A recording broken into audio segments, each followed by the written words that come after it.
어떤 책에 보니까 인생 교훈에 대해 이야기하면서 이런 이야기가 실리는 것을 봤습니다. 어느 시골의 잔치집에서 큰 잔치를 위해서 주인이 소를 잡으려고 했습니다. 그랬더니 소가 하는 말이 주인에게 이렇게 말합니다. 주인님, 내가 죽으면 농사를 누가 짓습니까? 그러니까 주인이 가만히 들어보니까 그 말도 그럴듯했습니다. 그래서 이 주인이 개에게로 찾아갔답니다. 이 개가 대답을 합니다. 주인님, 내가 죽으면 집은 누가 지킵니까? 주인이 말 들어보니까 그 말도 그럴듯해가지고 이제 보니까 마당에 고양이들이 놀고 있었습니다. 고양이에게 갔습니다. 그랬더니 고양이가 하는 말이 주인님, 내가 죽으면 쥐는 누가 잡습니까? 그 말도 그럴듯해서 주인이 곰곰이 생각하다 보니까 저 돼지 우리간에 보니까 돼지가 잠을 자고 있었답니다. 돼지에게 갔습니다. 보니까 말을 해도 돼지는 먹고 잠만 자고 있습니다. 결국 주인은 그 잔치를 위해서 집에서 아무런 일도 하지 않고 잠만 자고 있던 돼지를 잡게 되었습니다. 돼지는 아무 일도 하지 않고 밥만 먹고 잠만 자니까 그 집에서 존재 이유, 존재 목적, 즉 사명이 없으니까 죽고 말았다는 이야기입니다. 사람들 가운데서도 살 뻔하다가 죽는 사람이 있는가 하면은 죽을 뻔하다가 살아난 사람도 있습니다. 죽을 뻔하다가 살아난 사람은요, 아직도 이 땅에서 해야 할 일이 있기 때문에 살아났다고 사람들은 생각을 합니다. 그렇다면은 나는 아직도 이 땅에 왜 살아있는 것일까요? 사실 코로나 팬데믹이 이제 끝나가는 시점입니다. 처음에는 코로나가 엄청난 위협으로 우리에게 다가왔었지만은 요즘은 코로나 하더라도 사람들이 눈도 끔찍하지 않습니다. 그냥 걸리면 그러려니 그렇게 생각을 합니다. 여러분, 그래도 코로나는 코로나입니다. 아직도 매일같이 코로나 때문에 죽어나가는 사람이 많습니다. 전 세계적으로도 그렇고 우리나라도 그렇죠. 너무 오랜 시간 동안 코로나 팬데믹이 지속되다 보니까 사람들이 단지 무뎌졌을 뿐입니다.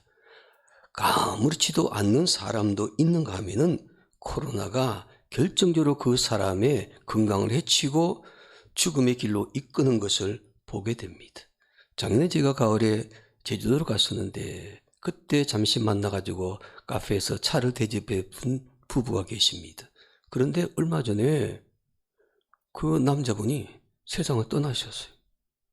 들어보니까 코로나에 걸려가지고 회복이 되지 않아서 세상을 떠났다고 그러고요. 우리 주변에 보면은 정말 이 코로나 때문에 아무렇지도 않게 지나간 사람도 대부분이 많지만은 그러나 이 코로나를 극복하지 못하고 세상을 떠난 사람들이 제 곁에도 여러 명 있었고 여러분들 주변에도 많이 있었을 거라고 생각이 됩니다. 코로나 팬데믹 때 우리가 죽지 않고 아직 살아있는 이유가 무엇일까요? 내가 아직도 이 땅에 존재하는 이유가 무엇일까요? 내가 이 땅에 살아있다는 것, 내가 이 태맹교회에 존재한다는 것, 그 존재의 이유는 무엇일까요?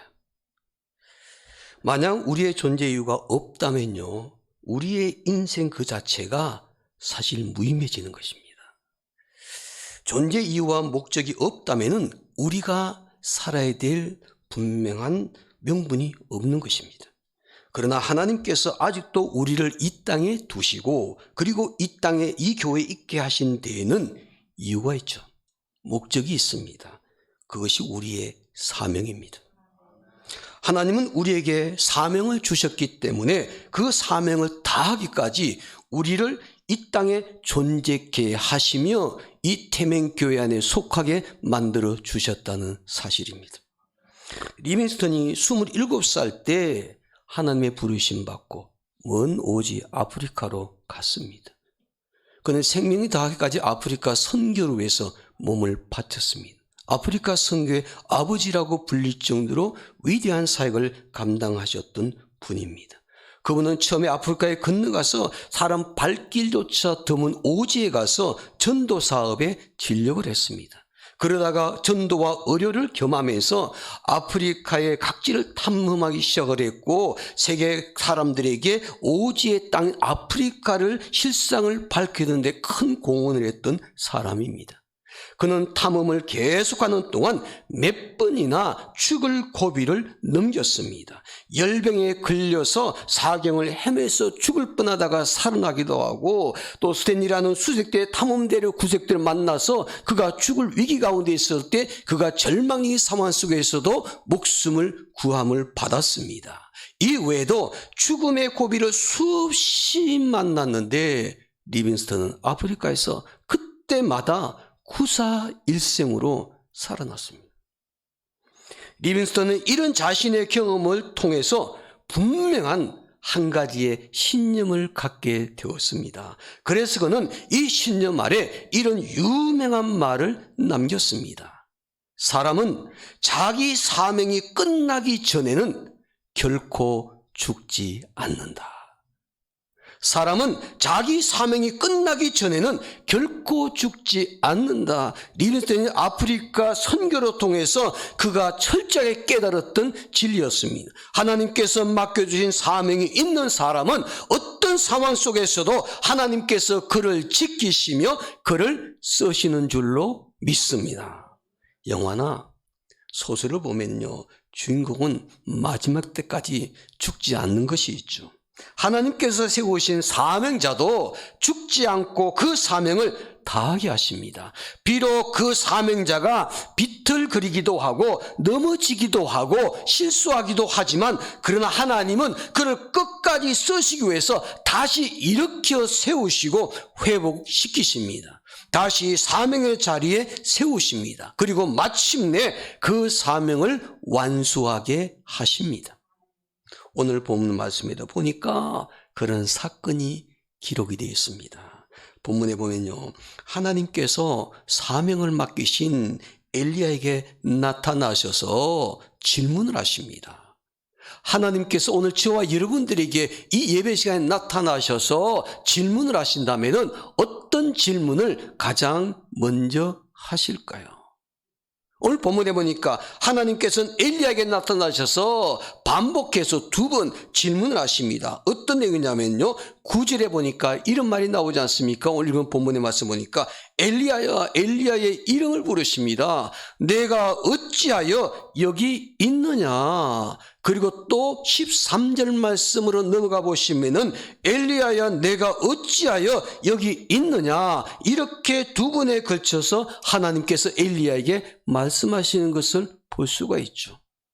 하나님께서 엘리야에게 오늘 설교의 제목처럼 어찌하여 여기 있느냐라고 말씀하시는 것은 엘리야가 사명을 받은 사람으로서 그 사명을 감당하기 위해서 사명의 자리에 서 있어야 하는데 그러지 못하고 사명의 자리에 피해서 다른 곳에 있었기 때문에 하나님께서 이렇게 말씀을 하신 것입니다.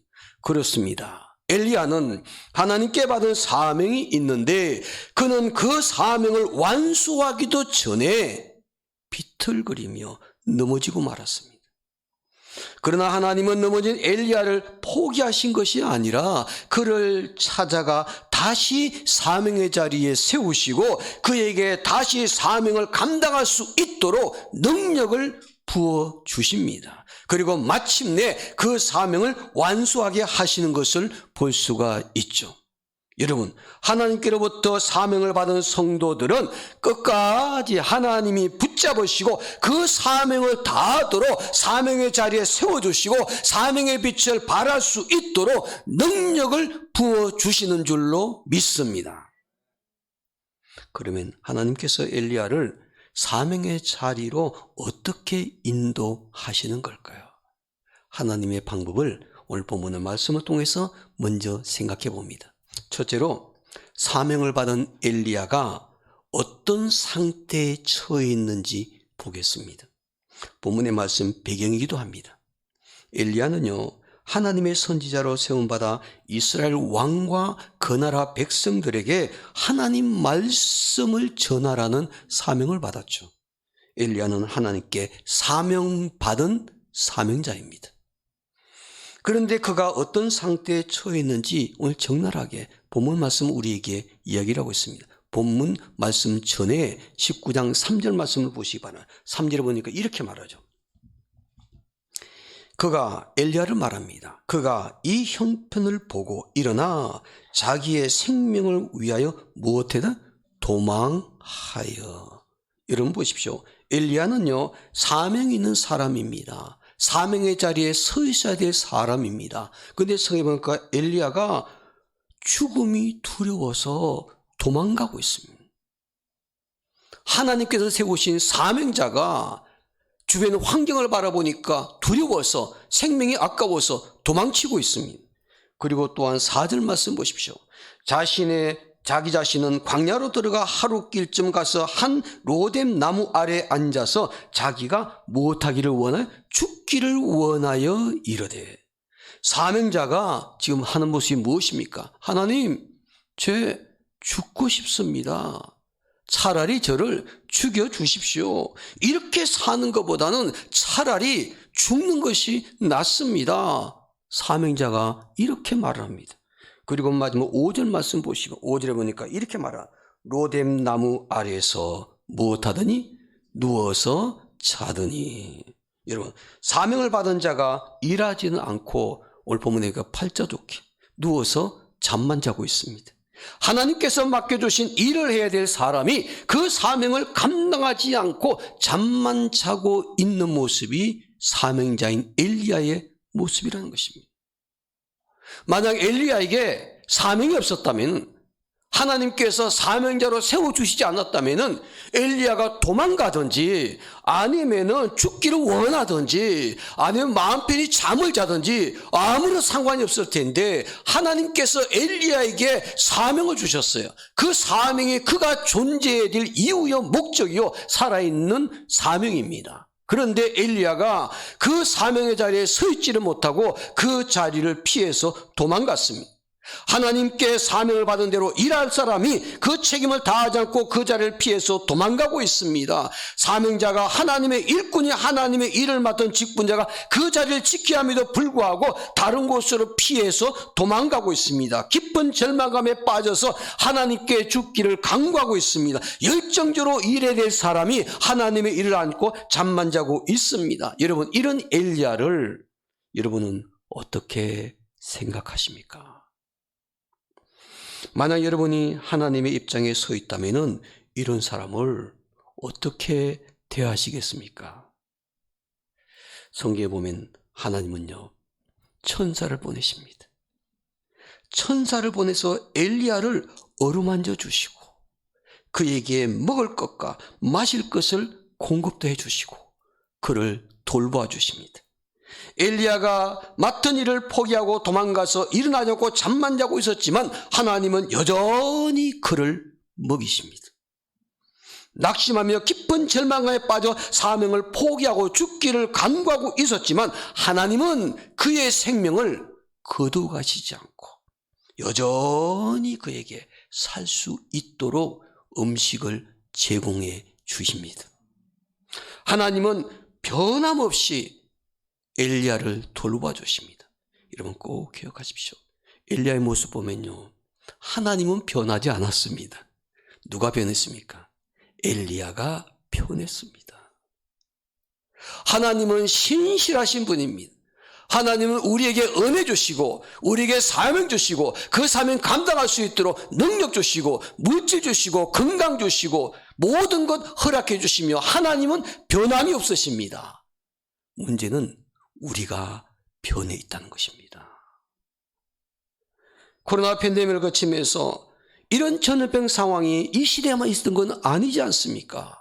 성경에 보니까 구약 시대에 이스라엘 백성들에게도 이보다 더 끔찍한 일이 있었습니다. 전염병으로 많은 사람들이 죽어나갔습니다. 그 전염병이 창궐하면서 수많은 사람들이 목숨을 잃는 그런 상황, 또 기독교 중세시대에도 엄청난 전염병에서 많은 사람들이 죽어가는 그 상황 속에서도 하나님은 신실하셔서 변함이 없으셨습니다. 사람들이 변했습니다. 그런 과정을 거치면서 사람들이 믿음 생활하는 삶의 자세가 변했다는 것입니다. 여러분 기억하십시오. 하나님은 변함없이 엘리야를 돌보아 주십니다. 그의 태도와 그의 환경과 그의 일의 열매와는 상관이 없이 여전히 그를 붙드시고 계십니다. 그가 비틀거리고 쓰러져 있어도 변함없이 하나님은 천사를 보내셔서 그를 어루만져 주십니다. 왜 그럴까요? 왜 하나님께서 엘리야에게 이렇게 대하시는 걸까요? 왜 하나님께서 우리에게 변함없이 하나님의 은혜로 대해 주시는 걸까요? 한 가지입니다. 엘리야는 하나님의 일을 해야 할 사명자이기 때문입니다.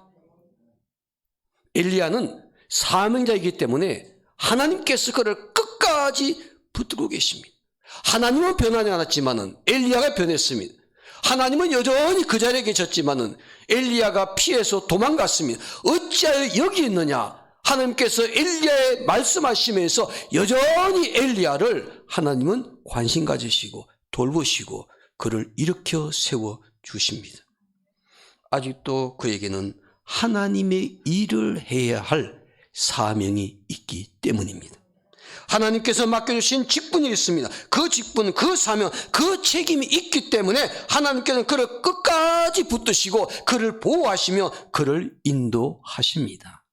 하나님의 부르심을 받은 사명자는 하나님께서 절대로 그를 포기하지 않는 줄로 믿습니다. 우리들 주변에 엘리야처럼 잠자고 있는 사람들이 많이 있죠.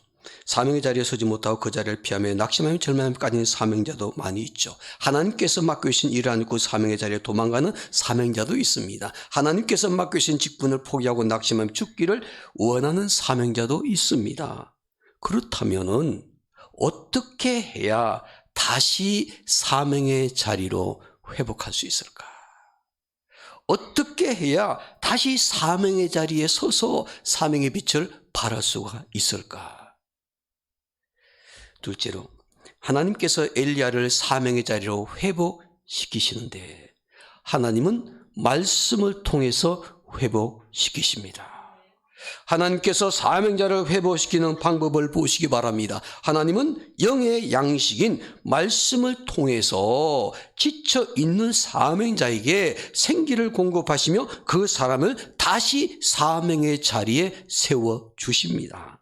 본문에 보니까 엘리야를 다시 사명의 자리에 세우시는 하나님의 방법을 볼 수가 있는데 그 방법은 9절 말씀에 나와 있습니다. 9절 말씀을 보시기 바랍니다.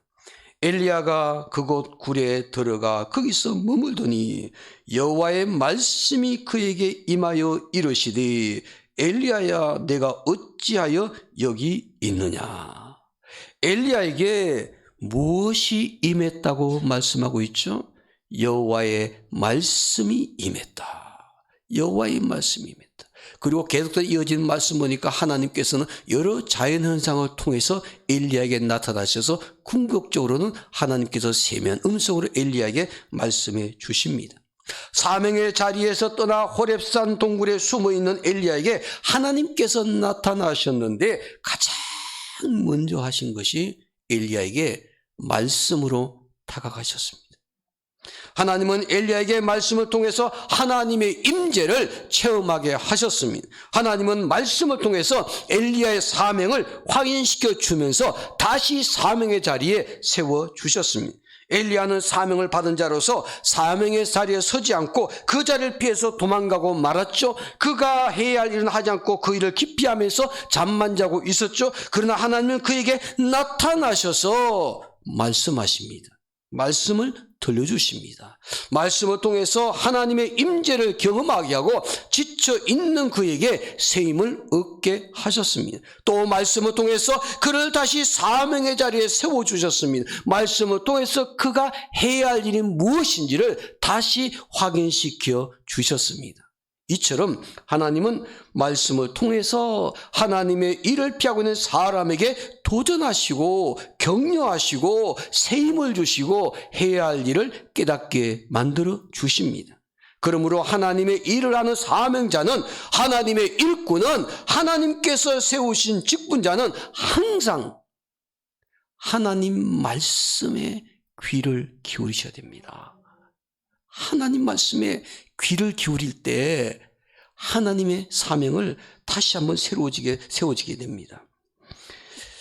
하나님의 일하는 사명자는 항상 하나님 말씀에 귀를 기울이고 세미한 음성조차 놓치지 않고 그 말씀 안에서 하나님의 마음을 읽어내는 것입니다. 하나님의 뜻을 깨닫는 것입니다. 그 뜻에 순종하는 사람이 되어야 되는 것입니다. 하나님의 일을 해야 될 사람이 우리가 주님 앞에 다시 사명의 자리에 서야 될 텐데 어떻게 될 것인가? 방법은 하나입니다. 말씀을 자꾸 가까이 하셔야 됩니다. 힘들 때일수록 말씀을 가까이 하셔야 됩니다. 말씀을 읽고, 말씀을 듣고, 말씀을 쓰기도 하고, 말씀을 배우기도 하고, 그 말씀 속에 하나님을 만나고 하나님의 임재를 경험하게 될 때 다시 사명의 자리로 회복하는 성도가 될 수 있는 줄로 믿습니다. 그런데 오늘날 성도들은요, 점점 하나님 말씀과 자꾸 멀어집니다.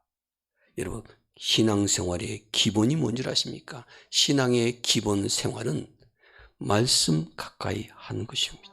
그리고 기도하는 자리에 서는 것입니다.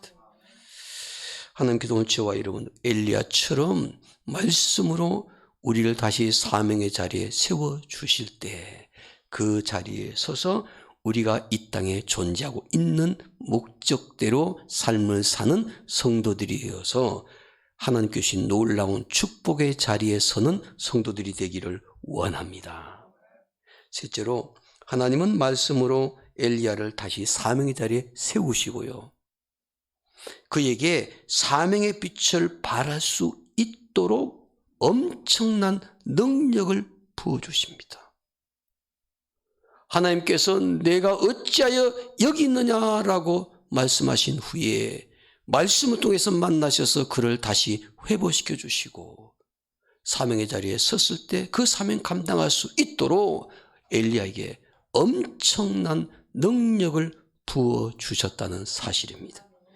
오늘 본문의 말씀 이어지는 그 다음의 말씀, 오늘 본문에 서로 교독하진 않았지만은 15절과 16절에 보면은 하나님께서 엘리야를 사명의 자리에 세우시고 그에게 사명의 빛을 발할 수 있도록 엄청난 일을 맡기시고 능력을 부어주십니다.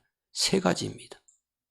첫째는요, 15절에 16절에 보면은 하사엘이라는 사람에게 가서 그에게 기름을 부어서 아람 나라의 왕으로 세우라는 사명입니다.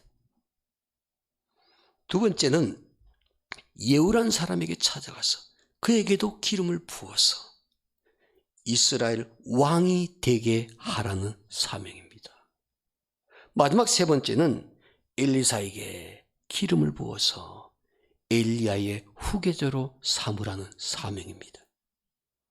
엘리야가 다시 사명의 자리에 섰을 때 그가 받은 세 가지의 사명 생각해 보십시오. 그 당시의 일은요, 엄청난 일입니다. 누구나 할 수 있는 일이 아니었습니다. 이 일은 아무나 할 수 있는 일이 아닙니다. 이거는 엄청난 일이요. 이 일을 감당하기 위해서는 하나님께서 부어주시는 엄청난 능력을 가진 사람이 되셔야 되는데, 구약시대에 보니까 기름을 부어서 세운 세 부류의 사람이 있습니다. 첫째는 왕입니다. 왕이 되려면 기름 부어서 하나님께서 세우셨다는 것을 표현했습니다. 둘째는 선지자고 세 번째는 제사장이었습니다. 구약시대 가장 중요한 직분이었습니다.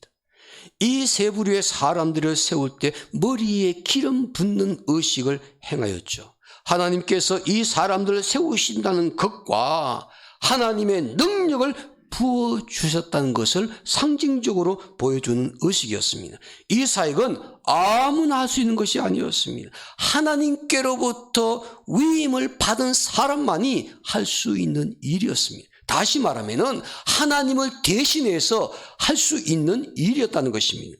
그런데 본문에 보니까 엘리야가 다시 사명의 자리에 섰을 때 그 사명도 동시에 받게 됩니다. 기름을 부어서 왕을 세우라는 사명을 받았습니다. 이스라엘 왕뿐만 아니라 이방 나라의 아람 왕까지도 세우라는 사명을 받았습니다. 하나님께서 귀하게 쓰시는 선지자를 세우라는 중요한 사명도 받았습니다. 엘리야가 다시 사명의 자리에 돌아왔을 때 그에게 놓여진 사명은 얼마나 위대한 사명인지 우리가 짐작해 볼 수 있지 않습니까? 하나님이 일을 하기 싫다고 그 자리를 피해서 도망가고, 일은 하지 않고 잠만 자고, 더 이상 하나님의 일을 하는 것보다 차라리 죽는 것이 낫겠다고 생각하는, 그리고 하나님께 칭을 대던 엘리야를 하나님은 말씀을 통해서 회복을 시켜주셨어요. 다시 사명의 자리에 세워주시고, 그로 하여금 다시 일어서서 엄청난 일을 할 수 있도록 그에게 기회를 또다시 부어주셨다는 것입니다. 영적 침체를 겪으면서 낙심하고 절망하던 그가 이제는 완전히 회복이 되어서 하나님께서 다시 쓰시는 위대한 사명자가 되었다는 것입니다. 오늘 우리에게도 이런 역사가 일어나게 되기를 소망합니다. 하나님께서 맡겨주신 그 일을 감당할 때 분명한 것은 하나님께서는 우리에게 그 일 감당할 수 있도록 하나님의 능력을 부어주시는 줄로 믿습니다. 바로 엘리야가 그것을 경험했습니다. 엘리야는요, 우리보다 더 위대한 일을 많이 했던 인물 아닙니까? 죽은 자도 살리고 병든 자도 고치고 놀라운 하나님의 역사를 이루면서 대단한 신앙의 사람으로 일을 했었지만은 그도 때로는 어찌하여 여기 있느냐, 사명의 자리에 너무 힘들어서 도피하다가 하나님 말씀 듣고 다시 회복을 경험하게 되었습니다. 사랑하는 성은, 우리가 주님 앞에 믿음 생활을 한다는 것, 우리는 때로는 우리의 삶 속의 자리에 믿음의 자리에 서야 될 때 서지 못할 때가 있고, 사명의 자리에 서야 될 때 서지 못할 때가 있지만은, 그러나 우리가 다시 우리를 회복시켜 주시는 그 하나님의 은혜를 2월 한 달 동안 꼭 체험하는 우리 모습이 되기를 소망을 합니다. 기독교 역사 속에서 가장 많은 사람들에게 하나님 말씀을 전했던 인물이 있습니다. 아마 앞으로도 그런 사람이 있을까 싶을 정도로 전 세계를 돌아다니면서 복음을 전했는데, 그분을 통해서 수억의 사람들이 복음을 들었습니다. 바로 빌리 그레함이라는 목사님입니다. 그건 이미 천국에 가셨지만은 우리나라에도 몇 차례 오셔서 복음을 전하셨던 분입니다. 그분이 이 지구상에서 복음을 전하러 딱 가지 못한 나라는 한 나라밖에 없습니다. 죽기 전까지 꼭 가고 싶었지만 못 간 나라가 북한이었습니다. 북한 빼고는요, 이분이 전 세계를 타다니면서 복음을 전하는 순회 복음 전도자였습니다. 이분은 목회자가 아니죠. 오직 복음만을 전하면서 전 세계로 다녔던 분이셨습니다. 미국에서 가장 존경받는 목회자요, 전 세계 모든 사역자들에게 롤모델이 되는 그런 분이셨습니다. 그분이 자기 인생에 관해서 이런 고백을 하신 적이 있습니다. 내 인생에 가장 이겨내기 힘들었던 3가지의 유혹이 있었다. 그는 사명자로서 하나님의 부르심 받고 전 세계를 다니면서 수억 명의 사람들에게 복음을 전하는 복음 전도자였는데, 그 일을 감당할 때 3번의 결정적인 유혹을 받았다고 그분은 말씀하셨습니다. 첫 번째 유혹은 미국 상원의원에 출마하라는 공화당의 제안을 받았을 때 정치에 뛰어들까 유혹을 받았다고 했습니다. 그런데 그 유혹 말씀으로 잘 이겨냈습니다. 두 번째로는 공화당의 대통령 후보로 나와달라는 유혹을 받았다고 했습니다.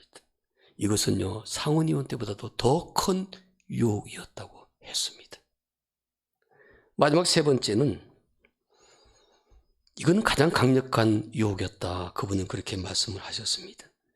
미국의 한 재벌이 자기가 모든 비용을 다 댈 테니까 세계에서 가장 이상적인 환경을 가진 미션 스쿨을 세워달라는 유혹이었습니다. 우리가 생각할 때는 다른 일도 하고 정치 일도 아닌데 모든 돈 다 대줄 테니까 가장 이상적인 기독교 학교를 세워달라는 이 일을 왜 유혹으로 생각을 했을까? 그럼에도 불구하고 이분은 그것을 거절했습니다. 이 세 가지 유혹 모두가 그럴싸한 타협으로 받아들일 수 있었지만은 저는 고심 끝에 모두를 거절했습니다.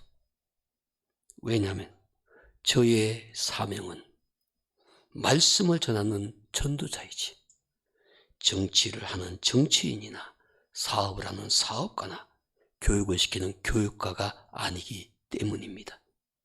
저의 사명은 복음을 전하는 전도자이기 때문입니다. 그 사명의 자리를 지키기 위해서 한평생 동안 달려갔습니다. 그리고 그 일 잘 감당해냈습니다. 그분의 영향력으로 기독교가 전 세계에 복음을 전하는데 엄청난 영향을 발휘했고요. 지금도 비그람 전도협회가 없어지지 않고 이제는 그의 아들들이 그 일을 이어받아서 목사가 되어서 아버지를 대신해서 아직도 복음을 듣지 못한 사람들에게 찾아가서 복음을 전하는 선교단체로 지금도 활동하고 있습니다. 아버지가 중간에 정치인으로 뛰어들었다면, 아버지가 중간에 대통령이 되었다면, 아버지가 중간에 교육사업을 했다면 그 사명 포기했을 것입니다. 어찌하여 여기 있느냐? 어찌하여 여기 있느냐? 사명의 자리를 지키는 것이 믿음 생활에 성공하는 것인 줄로 믿습니다. 하나님께서 맡겨주신 사명에 방해된 일에는 한눈 팔지 말고 믿음의 자리에 굳게 서서 사명의 빛을 바라면 반드시 복되고 형통한 축복의 자리로 나아가게 될 줄로 믿습니다. 기도하겠습니다.